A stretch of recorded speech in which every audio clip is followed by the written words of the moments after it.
बच्चों हम Vistas book का चैप्टर 4 द एनिमी पढ़ रहे थे। स्टोरी में बच्चों हमने अब तक पढ़ा था कि डॉक्टर सदाव और हना इन्हें अपने घर के सामने बीच पे एक अमेरिकन मिलता है जो कि इंजर्ड है और बिल्कुल बेहोश है, और वो दोनों डिसाइड करते हैं उसकी हेल्प करेंगे और उसे अपने घर में ले आते हैं। जो घर के सर्वेंट्स हैं वो बहुत ज़्यादा डरे हुए हैं और जो यूमी है वो भी मना कर देती है कि वो इस काम में कोई भी हेल्प नहीं करेगी। डॉक्टर सदाव जो कि बहुत ही फेमस सर्जन है वो डिसाइड करते हैं कि वो इसका ऑपरेशन करेंगे, इसके शरीर में से गोली को बाहर निकालेंगे, उसकी जान वो बचाएंगे। और जो उनकी वाइफ है हना वो भी अपने हस्बैंड को सपोर्ट करती है, डॉक्टर सदाव की सारी बात वो मानती हैं। तो बच्चों स्टोरी में आगे अब क्या होता है चलिए स्टार्ट करते हैं।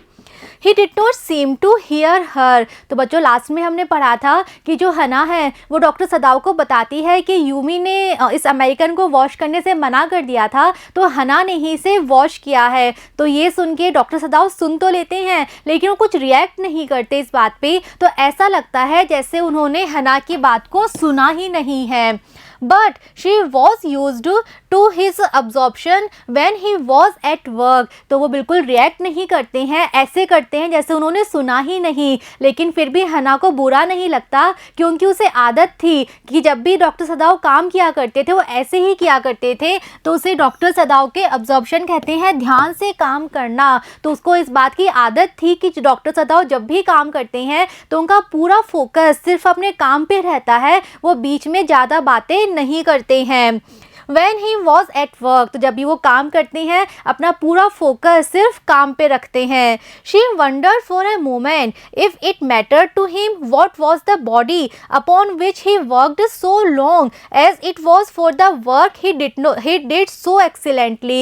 तो अब डॉक्टर सदाव उसे वॉश कर रहे हैं, उसका घाव देख रहे हैं, उसे क्लीन कर रहे हैं उस अमेरिकन को, और हना ये सब देख रही थी। तो हना को आश्चर्य होता है कि क्या डॉक्टर सदाव इस बात से अवेयर हैं कि जिस ह्यूमन बॉडी को वो क्लीन कर रहे हैं, वॉश कर रहे हैं, जिसके साथ वो इतना एक्सीलेंटली काम कर रहे हैं, वो एक्चुअल में कौन है? वो एक अमेरिकन है, उनके दुश्मन देश का वो व्यक्ति है। क्या डॉक्टर सदाव इस बात से अवेयर हैं? यानी कि वो देखती है कि डॉक्टर सदाव इतनी परफेक्टली, वो इतने अच्छे सर्जन थे और जैसे वो उनके लिए कोई बाकी दूसरे पेशेंट होते हैं वो बिल्कुल वैसे ही उस अमेरिकन के साथ कर रहे थे, उसकी बॉडी को क्लीन कर रहे थे, घाव को साफ कर रहे थे। तो हना एक बार सोचती है कि ये इनके दुश्मन देश का एक सोल्जर, एक सैनिक है। तो क्या ये इस बात से अवेयर हैं? You will have to give the anesthetic if he needs it, he said। तब डॉक्टर सदाव हना से कहते हैं कि अगर ऑपरेशन के टाइम ज़रूरत पड़ी इस अमेरिकन को एनेस्थेटिक देने की। एनेस्थेटिक कहते हैं बच्चों बेहोशी की दवा। तो जब भी ऑपरेशन करते हैं या ऐसा कुछ काम करते हैं जिसमें पेशेंट को बहुत ज़्यादा दर्द होता है तो उसको बेहोशी की दवा दे दी जाती है, एनेस्थीसिया दे दिया जाता है। तो डॉक्टर सदाव ने यही कहा कि ऑपरेशन के समय अगर ज़रूरत पड़ी इसको एनेस्थीसिया देने की, एनेस्थेटिक देने की, तो तुम्हें देना पड़ेगा। She repeated blankly. तो ये सुनते ही हना बहुत ज़्यादा शॉक्ड हो जाती है और बिल्कुल ब्लैंकली विदाउट एनी इमोशन वो कहती है मुझे देना पड़ेगा। But never have I. तो कहती है लेकिन मैंने इससे पहले कभी किसी को एनेस्थीसिया नहीं दिया, मुझे नहीं पता कि एनेस्थेटिक कैसे देते हैं, मैं कैसे दूंगी। It is easy enough, he said impatiently. तब डॉक्टर सदाव अपने काम में बिजी हैं, उनके पास बिल्कुल टाइम नहीं है बहुत डिटेल में बातें करने का। तो वो बिल्कुल इम्पेशेंटली यानी बेसब्री से वो फटाफट कहते हैं कि बहुत ईजी है, मैं बता दूंगा और तुम बस इसे दे देना। He was taking out the packing now. अब डॉक्टर सदाव उसके घाव को देखते हैं और उसके घाव को जो उन्होंने पैक किया था उस पैकिंग को वो हटा देते हैं। And the blood begin to flow more quickly. तो जैसे ही वो पैकिंग हटती है जो घाव है वो खुल जाता है और इसीलिए उसमें से ब्लड बहना शुरू हो जाता है और भी क्विकली, और भी तेजी से।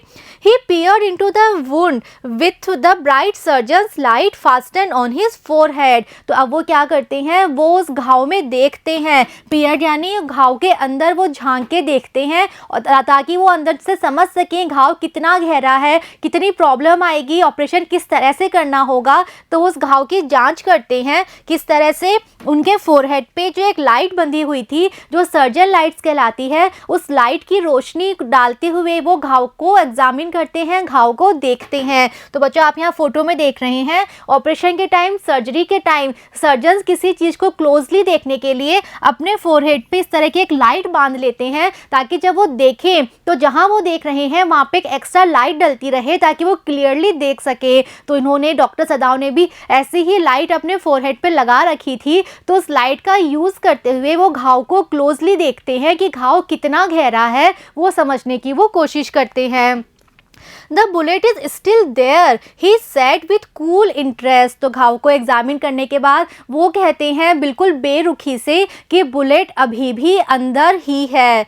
Now I wonder how deep this rock wound is। वो कहते हैं बुलेट तो अभी भी अंदर है, लेकिन अब मेरा नेक्स्ट कंसर्न ये देखना है कि ये घाव जो कि रॉक से, जो कि चट्टान की वजह से हुआ था, ये घाव कितना गहरा है। तो बच्चों हमने पढ़ा था स्टोरी में पहले कि पहले इस अमेरिकन पे गोली चलाई गई थी, गोली से घाव हुआ था, और जब ये ओशन में था तो ओशन की जो रॉक्स थी, रॉक्स की वजह से उसी घाव पे वापस चोट लग चुकी थी। तो डॉक्टर सदाव ने जब घाव को देखा तो उन्होंने कहा कि गोली तो अभी भी अंदर है, लेकिन ये घाव जो कि चट्टान लगने से हुआ है ये कितना गहरा है, अब मुझे ये देखना है। If it is not too deep it may be that I can get the bullet. तो कह रहे हैं कि अगर ऐसा हुआ कि ये जो घाव चट्टान की वजह से हुआ है, ये घाव अगर ज़्यादा गहरा नहीं है तब तो मैं आराम से बुलेट को निकाल लूँगा। But the bleeding is not superficial. फिर वो कहते हैं कि लेकिन जो इतना खून बह रहा है घाव की वजह से, ये जो ब्लीडिंग है ये सुपरफिशियल नहीं है, यानी कि ऐसा नहीं है कि सिर्फ बाहर जो दिख रहा है वही ब्लीडिंग हो रही है, घाव बहुत गहरा है, अंदर गहराई तक भी खून बह रहा है। He has lost much blood. तो वो कहते हैं कि काफ़ी ब्लीडिंग हुई है, बहुत सारा खून बह चुका है और इस व्यक्ति ने अपना बहुत सारा खून खो दिया है। एट दिस मोमेंट हना चॉक्ड। अब इतना सुनते ही हना जो होती है क्या हो जाती है, चॉक्ड, यानी वो सांस नहीं ले पाती है। यानी कि डॉक्टर सदाव तो एक सर्जन थे, उनके लिए तो ये बहुत इजी काम था कि आपके सामने एक पेशेंट लेटा है, एक ऐसा पेशेंट जिसके इतना बड़ा, इतना गहरा घाव हो रहा है और उस घाव में से लगातार खून बह रहा है, तो डॉक्टर सदाव के लिए तो एक नॉर्मल बात थी। लेकिन हना ने इससे पहले कभी किसी व्यक्ति को इतनी घायल स्टेट में नहीं देखा था, तो हना के लिए बहुत एक न्यू एक्सपीरियंस था। तो वो ऐसी हो जाती है जैसे कि उसे सांस नहीं आ रहा हो। ही लुक्ड अप, वो अपना फेस ऊपर करके देखती है, and so her face the colour of sulphur. और उसका फेस कैसा हो जाता है, कलर ऑफ सल्फर का मतलब है येलो, तो उसका फेस जो है वो बिल्कुल येलो हो जाता है और उसे सांस नहीं आ पाता। डोंट फेंट, ही सेड शार्पली। तो जब डॉक्टर सदाव अपनी वाइफ हना को ऐसे देखते हैं कि उसका चेहरा येलो हो गया है, वो सांस नहीं ले पा रही, इतना अनकंफर्टेबल वो फील कर रही है, तो डॉक्टर सदाव कहते हैं कि तुम बेहोश मत हो जाना। He did not put down his exploring instrument. तो वो ये तो देख लेते हैं कि हना बहुत अनईजी है, वो कंफर्टेबल बिल्कुल नहीं है यहाँ पे, लेकिन वो अपने काम में इतना बिजी हैं कि उनके हाथ में जो उनके इंस्ट्रूमेंट थे जिनके द्वारा वो घाव की जाँच कर रहे थे, उन इंस्ट्रूमेंट को बिल्कुल भी रखते नहीं हैं, अपना काम वो करते रहते हैं और करते करते हना से कहते हैं कि तुम बेहोश मत हो जाना। If I stop now the man will surely die. तो वो कहते हैं कि अगर मैं अभी रुक गया, अगर मैंने अपना काम, ये ऑपरेशन मैंने अगर अभी पूरा नहीं किया, तो ये व्यक्ति निश्चित ही मर जाएगा। She clapped her hands to her mouth and leaped up and ran out of the room। लेकिन हना बिल्कुल हेल्पलेस थी, उसका कंट्रोल नहीं था इस सिचुएशन पे, क्योंकि उसके लिए बिल्कुल न्यू एक्सपीरियंस था अपने सामने ऑपरेशन होते हुए देखना, तो वो इस चीज़ को बिल्कुल अनईजी हो गई थी इस चीज़ से। तो वो क्या करती है, अपने हैंड्स को अपने माउथ पे, अपने मुंह पे रख लेती है, अपने हैंड से अपना मुंह कवर कर लेती है और लीप अप यानी तुरंत जंप करके वहाँ से खड़ी हो जाती है और रूम से बाहर भाग जाती है। तो उसको बिल्कुल ऐसा लग रहा था कि उसको वॉमिट आने वाली है, इतना ब्लड, इतना घाव उसने कभी अपनी लाइफ में पहले नहीं देखा था, तो वो बहुत ज़्यादा अनईजी हो गई थी, उसको लगा कि उसे वॉमिट आ जाएगी, तो अपना मुंह कवर करके वो जंप करके खड़ी हो जाती है और रूम से बाहर भाग जाती है। Outside in the garden he heard her reaching but he went on his work. तो वो बाहर जाके गार्डन में चली जाती है और रूम में डॉक्टर सदाव को सुनाई देता है, उनको आवाज़ आती है कि हना बाहर रैचिंग यानी वॉमिट कर रही है, उल्टी उसे हो रही है। लेकिन डॉक्टर सदाव अपना काम कंटिन्यू रखते हैं, वो अपना काम बीच में छोड़ के उठ के बाहर नहीं जाते, हना को संभालने के लिए वो नहीं जाते, वो अपना काम कंटिन्यू रखते हैं। It will be better for her to empty her stomach he thought. और वो क्या सोचते हैं कि चलो इसको वॉमिट हो गई, इसका जो स्टमक है, इसका जो पेट है वो खाली हो गया, तो ये अच्छी बात ही है। अब जब ये वापस यहाँ आएगी तो अब इसे वॉमिट नहीं होगी, क्योंकि पेट तो खाली हो चुका है। तो चलो अच्छा हुआ, अब आगे जो ऑपरेशन होगा वो ये आराम से यहाँ पर आके देख पाएगी। He had forgotten that of course she had never seen an operation। तो डॉक्टर सदाव सच में भूल चुके थे कि ये सिचुएशन हना के लिए बहुत अजीब थी, क्योंकि उसने इससे पहले अपनी लाइफ में कभी ऑपरेशन नहीं देखा था। तो जो डॉक्टर सदाव का रोज का काम था, लेकिन हना के लिए वो बहुत ही न्यू एक्सपीरियंस था, वो बहुत ज़्यादा अनईजी अनकंफर्टेबल हो गई थी।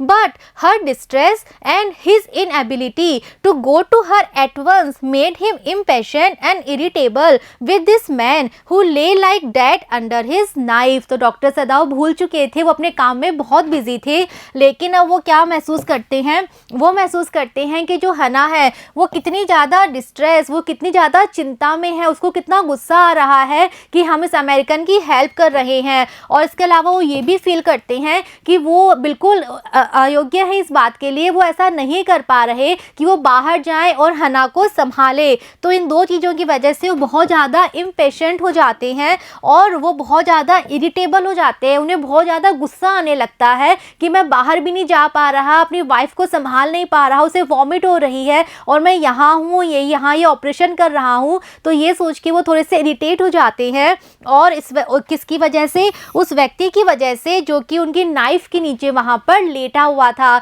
तो सोचते हैं कि इस अमेरिकन की वजह से हना इतनी टेंशन में है, उसको वॉमिट हो रही है और मैं उसके पास जा भी नहीं पा रहा। तो वो थोड़ा सा इम्पेशेंट हो जाते हैं, थोड़ा सा चिड़चिड़े हो जाते हैं, थोड़ा सा गुस्सा उन्हें आता है। This man, he thought, there is no reason under heaven why he should live। अब वो सोच रहे हैं कि ये व्यक्ति, ये अमेरिकन सोल्जर जो यहाँ पर लेटा हुआ है, मैं इसका ऑपरेशन कर रहा हूँ, इसकी जान बचाना चाहता हूँ, लेकिन अंडर हेवन यानी कोई रीज़न नहीं है इस दुनिया में मेरे पास कि मैं इसकी जान बचाऊँ, मैं इसका ऑपरेशन करूँ, इसका कोई रीज़न नहीं है।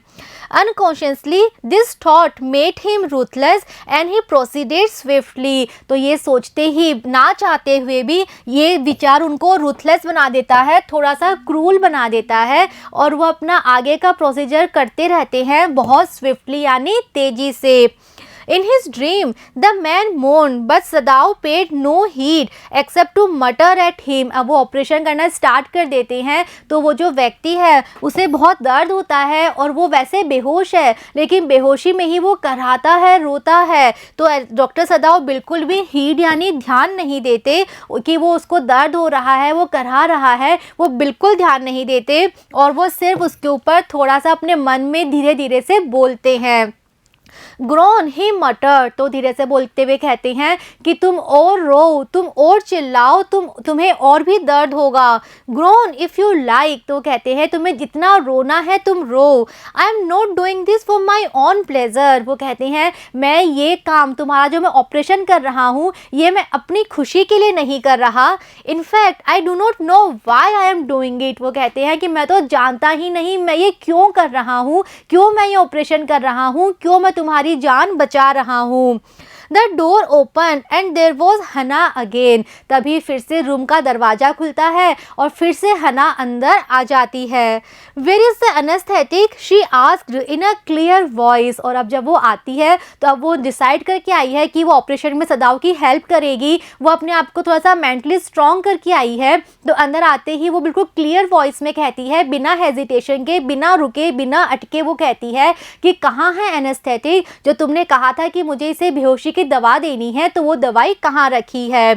सदाव मोशन विथ हिज चिन, तो सदाव अपने चिन के द्वारा यानी अपनी फेस के द्वारा इशारा करके वो कहते हैं it is as well that you came back, तो इशारा करके बताते हैं कि दवाई वहाँ रखी है और साथ ही वो कहते हैं कि अच्छा हुआ कि तुम वापस आ गई। This fellow is beginning to stir, वो कहते हैं कि ये व्यक्ति हिलना स्टार्ट हो गया था। हिलने का मतलब है इसे होश आना स्टार्ट हो गया था, तो अब ज़रूरत है इसको बेहोशी की दवाई देने की, तो अच्छा है कि तुम वापस आ गई।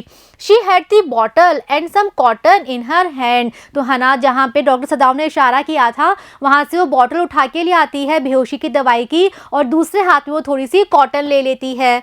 But how shell I do it, she asked, लेकिन उसे सच में नहीं पता था कि इसको कैसे यूज़ करते हैं, किस तरह से एनेस्थीसिया दिया जाता है, तो पूछती है कि लेकिन इसको कैसे यूज़ करना है, ये मैं कैसे करूँ। Simply saturate the cotton and hold it near his nostrils, तो डॉक्टर सदाव से इंस्ट्रक्शन देते हुए कहते हैं कि बहुत सिंपल है, तुम्हारे हाथ में जो कॉटन है तो उस कॉटन को तुम इस बॉटल में सैचुरेट कर लो यानी गीला कर लो, तो उस बॉटल में जो दवाई थी उस दवाई से तुम इस कॉटन को थोड़ा सा गीला कर लो और फिर इस कॉटन को इस अमेरिकन की नॉस्ट्रिल्स इसके नाक के पास तुम रख दो। Sadao replied without delaying for one moment the intricate detail of his work, तो सदाव आंसर दे देते हैं लेकिन वो एक पल के लिए भी रुकते नहीं हैं। वो नहीं चाहते थे कि उन्हें थोड़ा सा भी देर हो जाए उस काम में जो कि इतना इंट्रिकेट डिटेल, जो इतना कठिन काम, इतना जटिल काम वो कर रहे थे, उसमें थोड़ी सी भी देर हो जाए तो वो रुकते नहीं हैं, अपना काम लगातार कर रहे हैं। करते करते वो बोल रहे हैं कि कॉटन को थोड़ा सा गीला कर लो और फिर इस व्यक्ति की नाक के पास रख दो, तो जैसे ये ब्रीथ करेगा इसके अंदर ये स्मेल के थ्रू ये चली जाएगी और इसका असर हो जाएगा। When he breathes badly, move it away a little, आगे वो कहते हैं कि और जब ये कैसे ब्रीथ करने लगे बैडली, बुरी तरह से, तो तुम इसको हटा लेना। उसका मतलब है कि हाँ दवाई पहुंच गई है अंदर, तो फिर तुम ये कॉटन हटा लेना। She crouched close to the sleeping face of the young American, ये सुनते ही हना जो थी वो, क्राउच का मतलब होता है इस तरह से बैठना, इस पोजीशन में बैठना, तो जहाँ पे वो अमेरिकन लेटा हुआ था उसके सिर के पास वो इस पोजीशन में बैठ जाती है और अपने हाथ में कॉटन पकड़ के उसकी नाक के पास वो रख देती है। It was a piteously thin face, अब वो उसके बिल्कुल पास बैठी हुई है उसके फेस के पास और वो उसका फेस बहुत ध्यान से देखती है, तो वो देखती है कि इस व्यक्ति का जो फेस है वो बहुत थिन, बहुत छोटा सा फेस था और piteously यानी बहुत ही दयनीय उसका फेस था। She thought and the lips were twisted, और वो सोचती है कि इसके जो लिप्स हैं वो भी कितने ट्विस्टेड हैं, यानी वो वापस से वही बात सोचती है कि इसे कितना टॉर्चर किया गया है, कितनी तकलीफ़ें इसने सही है कि इसका फेस इतना येलो है, इतना छोटा सा लग रहा है और इसके लिप्स भी ट्विस्ट हो रहे हैं, आपस में मुड़े हुए हैं। The man was suffering weather he knew it और नॉट, तो उसको पता था कि इस व्यक्ति को बहुत दर्द हो रहा है, चाहे ये बेहोश है, इसे पता हो या ना पता हो, लेकिन इसे बहुत ज़्यादा दर्द हो रहा है। Watching him, she wondered if the stories they heard sometimes of the sufferings of prisoners were true, तो अब हना उसको देख रही है, देख के उसे महसूस हो जाता है कि इस व्यक्ति को बहुत टॉर्चर किया गया है, बहुत तकलीफ़ें इसे दी गई है। तो अब वो सोच रही है कि जो स्टोरीज़ वो कई बार सुना करते थे कि किस तरह से प्रिजनर्स जो कैदी हैं, यानी कि जब भी वॉर होता है तो जो ऑपोजिट आर्मी होती है, अगर उनके सैनिक हमने पकड़ लिए, वो हमारे प्रिजनर बन गए, तो उन्हें किस तरह से टॉर्चर किया जाता था, किस तरह से उनको तकलीफ़ें दी जाती थी। तो अब वो सोच रही है कि वो सारी स्टोरीज़ क्या सच में सच होती हैं, क्या सच में प्रिजनर के साथ इस तरह से बिहेव किया जाता है। They came like flickers of rumour, तो ये सारी स्टोरीज उसने सिर्फ सुनी थी, बिल्कुल उस तरह से जिस तरह से कोई रूमर होती है, रूमर कहते हैं अफवाह, तो जिस तरह से छोटी छोटी सी अफवाह होती है, इस तरह से उसने स्टोरीज सुनी थी। Told by word of mouth, word of यानी वर्ड ऑफ माउथ का मतलब है लोगों के द्वारा उसने ये कहानियाँ सुनी थी। एंड ऑलवेज कॉन्ट्राडिक्टेड, और ये स्टोरीज हमेशा ही कॉन्ट्राडिक्टेड होती थी। कॉन्ट्राडिक्टेड यानी विरोधी, यानी कि कोई व्यक्ति कहता था कि बहुत टॉर्चर करते हैं, कोई कहता था कि नहीं बिल्कुल भी टॉर्चर नहीं करते। तो जितनी भी स्टोरीज वो सुना करती थी, सारी स्टोरीज आपस में एक दूसरे से कॉन्ट्राडिक्ट करती थी, एक दूसरे की विरोधी होती थी। In the newspapers the reports were always that whenever the Japanese army went, the people received them gladly। और न्यूज़पेपर में जब भी कोई बात आया करती थी तो यही आया करती थी कि जहाँ कहीं भी जापानीज़ आर्मी जाती है वहाँ के लोग जापानीज़ आर्मी का हमेशा स्वागत करते हैं बहुत ही ग्लैडली, बहुत ही खुशी के साथ, विथ क्राइज ऑफ जॉय। और वो सारे व्यक्ति खुशी से चिल्ला के जापानीज़ आर्मी का स्वागत करते हैं एट देयर लिबरेशन, क्योंकि जापानीज़ आर्मी वहाँ जाके उन लोगों को लिबरेशन देती है। लिबरेशन कहते हैं आज़ादी। तो न्यूज़पेपर में हमेशा जापानीज़ आर्मी की तारीफ़ की जाती थी कि जहाँ कहीं भी जापानीज़ आर्मी जाती है वहाँ के लोग खुश हो जाते हैं, क्योंकि जापानीज़ आर्मी उन्हें लिबरेशन दिलाती है, आज़ादी दिलाती है। तो न्यूज़पेपर में तो इस तरह की बातें आती थी, लेकिन इसने कई स्टोरीज़ भी सुन रखी थी जहाँ उसने सुना था कि जापानीज़ आर्मी लोगों को बहुत टॉर्चर करती है, अपने प्रिजनर्स को बहुत तकलीफ़ें देती है। तो अब वो सोचती है कि क्या ये सारी स्टोरीज सच में सही हैं, क्या सच में हमारी आर्मी प्रिजनर्स को इतना टॉर्चर करती हैं। But sometimes she remembered such man as General Takima who at home beat his wife cruelly। अब उसे फिर से एक और एग्जाम्पल याद आता है, वहाँ पे आर्मी में कोई जनरल टाकिमा था तो उसे याद आता है कि जो जनरल टाकिमा था वो भी अपने घर पे उनकी जो वाइफ थी वो अपनी वाइफ को बहुत ज़्यादा पीटा करता था, अपनी वाइफ के साथ वो बहुत ज़्यादा मारपीट किया करता था।